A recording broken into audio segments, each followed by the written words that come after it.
cut time. Happens every year. So this July, we're going to see some cuts to the metagame as far as the modern age is concerned. So what does this mean for the game? Let's take a look and see what we're losing. So I'm going to have my computer open here so that I have quick access to everything I need to go look at. So, set rotation. All right. So first from the 5-figure booster sets, we lose Amazing Spider-Man, Batman, and the Teen Titans. So what does this mean for the greater game? Well, vehicles are gone for the most part. I don't think there's a great deal of many vehicles outside of the Batman set. But at this point in the game, a lot of the vehicles were gone. And the cop cars had been nerfed by the watch list. A series of things have been done, and the vehicles were really kind of seeing their way out, other than the Streets of Gotham ones. Amazing Spider-Man sees the loss of two of probably the best primes in the game. That being Alyosha Craven and Brother Voodoo. Knows he's in a protective case because God knows how many times I've lost the staff. Brother Voodoo is gone. Alyosha is gone. Brother Voodoo is probably the biggest hit because a lot of teams had him. He was really effective in a lot of teams, especially in the mystical realm. We're sad to see him go. But as far as Amazing Spider-Man is concerned, we also lose another piece in the game that not a lot of people think about. It was Madam Web. Madam Web did have a bit of say in how the game was being played as far as the game, the greater game. She was a very small point support character with a lot of flexibility, depending on what you rolled. Sad to see her go, but I don't think she's a major loss. And then we move into Batman, one of our major losses from that set. Other than vehicles, we haven't seen much for a long time as far as the competitive game is concerned. So I think the set was already kind of on its way out on its own. Teen Titans as a main set never saw a lot of penetration for the metagame, with the exception of the team bases. But this is, of course, the first wave of the major team bases to go away. So the Justice League team base is no longer a consideration. I guess that was it at this point, eh? Yeah. So we move into the Fast Forces that we lose. We lose the Batman family. The Birds of Prey Fast Forces. The one I'm sad to lose is Lady Blackhawk. She did make my soldier teams pretty awesome. And I'm going to miss her. I'm over it. And the Ravagers Fast Forces. I think what's important is the maps we lose in all of this for me. Because I know the Ravagers Fast Force map was really good. The Teen Titans, no, the maps, I'm thinking of a different set of maps. Batman had the Wayne Manor map, it was alright. Amazing Spider-Man had the rooftop map, which was really cool, sad to see it go. But overall, that's all we really lose as far as those sets are concerned. Then we go into the micro sets. Marvel 10th Anniversary is gone. Bye-bye, M10 Iron Man. You will be missed as far as that set is concerned. Iron Man... and the Dark Phoenix. The Dark Phoenix is no longer a considered character as far as the modern metagame is concerned. Of course, all of this is effective July 1st. Canada Day. We get to celebrate a new rotation. Iron Man 3 is a movie set's gone, which means... I think one of the most pivotal characters from that set was the 50-point Iron Man that gave you enhancement and outwit and Avengers team ability.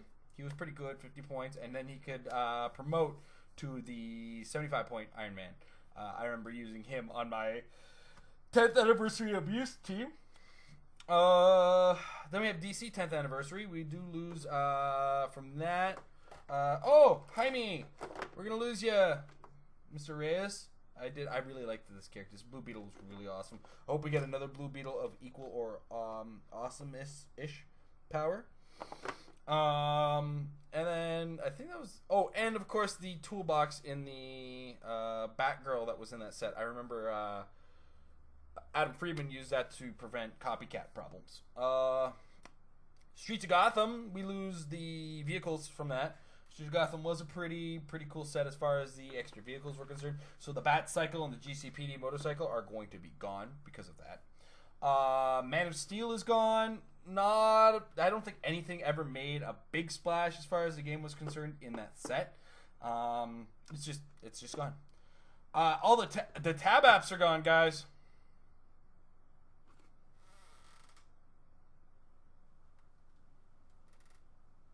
Convention exclusives, we do lose all the convention utility belt items, but we also lose something else as far as convention as far as the utility belt is concerned, and that is No Man's Land. The storyline No Man's Land event series is gone, including the utility belt resources and utility belt attachments, and of course I'm sure that includes the prize kit ones from Streets of Gotham as well. And we also lose Fear itself. So say a fond farewell to your Book of Skulls in the modern game. Bye bye, Book of Skulls. Gonna miss ya. Gonna miss ya. I'm gonna miss that +2 attack and move and attack. It was great. It was good for swarms. Also awesome. Bye bye, Book of Skulls. And of course we lose Iron Fist.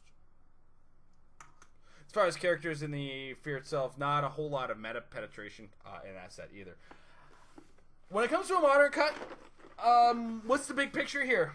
This is a modern age cut that's already kind of happened. Other than the figures and the resources I've mentioned in passing through this video, not a lot is changing here, guys. M10 Iron Man makes an occasional appearance at tournaments. It happens. Book of Skulls has been showing up occasionally.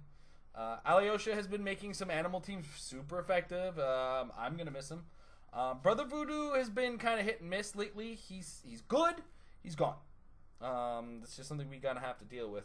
Oh yeah, Split Lip goes with the Book of Skulls, by the way. Split Lip. Bye-bye.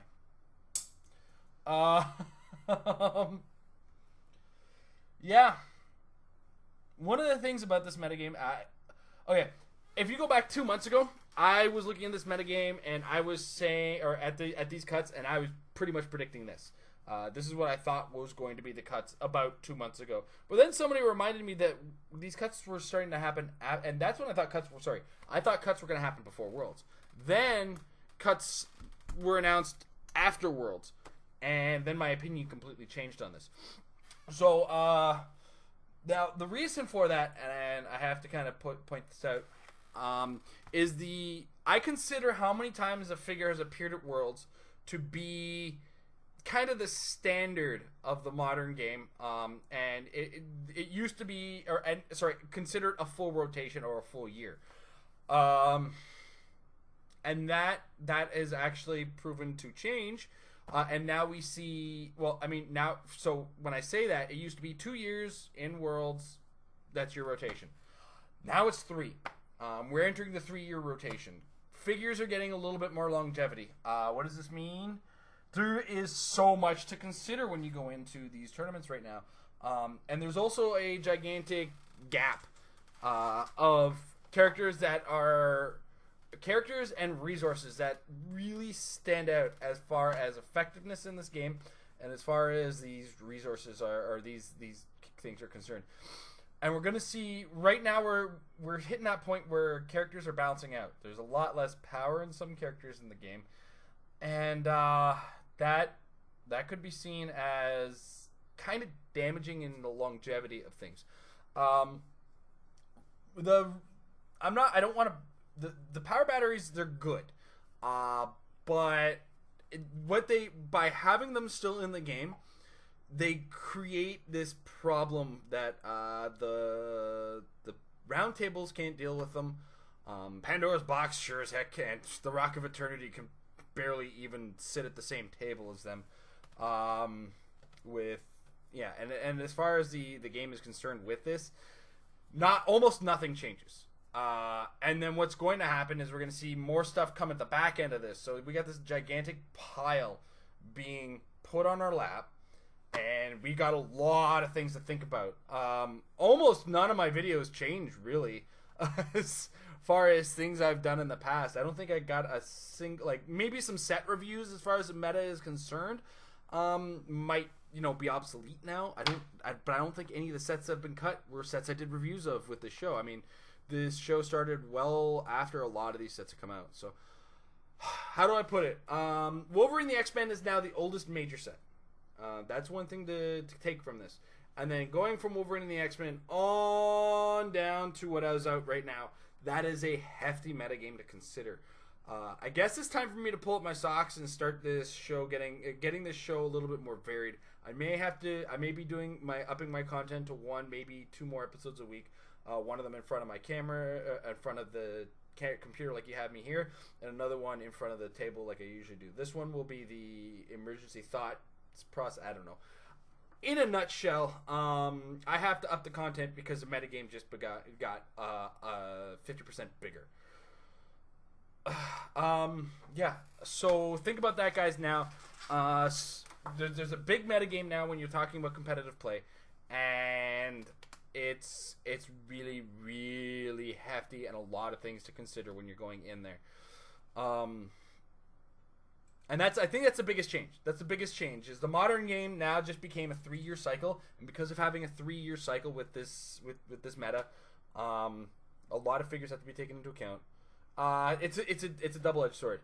On one hand, when you're playing competitive, the less you have to think about, but the less you have to work with makes you a little better. Whereas on this hand, my figures last a little longer, and I don't get rid of them as much. This is a problem for myself and Amber. We used to keep storage for a 2-year modern meta or 2-year modern because that just kept our shelving. And now we got to start rethinking our storage. In a nutshell, team bases are still in the game. You got to take them into consideration. Can my team beat a team base? Team base A, team base B. And that's starting at Wolverine and the X-Men. So the New Mutants is still relevant to a certain degree. I mean, there's things out there that can beat it now, and there's always been things that can beat it, but it's relevant. The X-Men team bases are relevant. Nothing has been touched from the cons, so Dr. Fate and on is still a fair game. And that Dr. Fate is really cool, don't get me wrong. So, would have been nice to see this a little later, maybe before Worlds, maybe extend this modern era to that far because, you know, Worlds is the basis of it. I don't know. But this is the meta we have to deal with, and as competitive players, we're going to adapt because we're all good like that. Some of us are good like that. Some of us are going to be overwhelmed. It's going to be overwhelming. And the first thing I could possibly advise, plan for as much as you can, but don't plan for specifics because now you can't. It's just impossible. So that's my thoughts on the new meta going into Modern. Not much has changed. We might see some changes in no tactics and some of the things that we have to pull off in order to get around these things, but there's a lot of things that are replacing a lot of those replacements. Sorry, replacing a lot of those tools. So, yeah. Enjoy, guys, and I'll see you guys next episode. Probably in front of the wall again. And remember, practice makes your team better. Married with Clix is brought to you by Majestic's Heroclix sales down in Costa Mesa, California. Right now, they're in the middle of storefront change. In the meantime, don't forget to check out their eBay store. If you check the link down below, they always have great Heroclix stuff at fantastic prices, and they'll ship just about anywhere.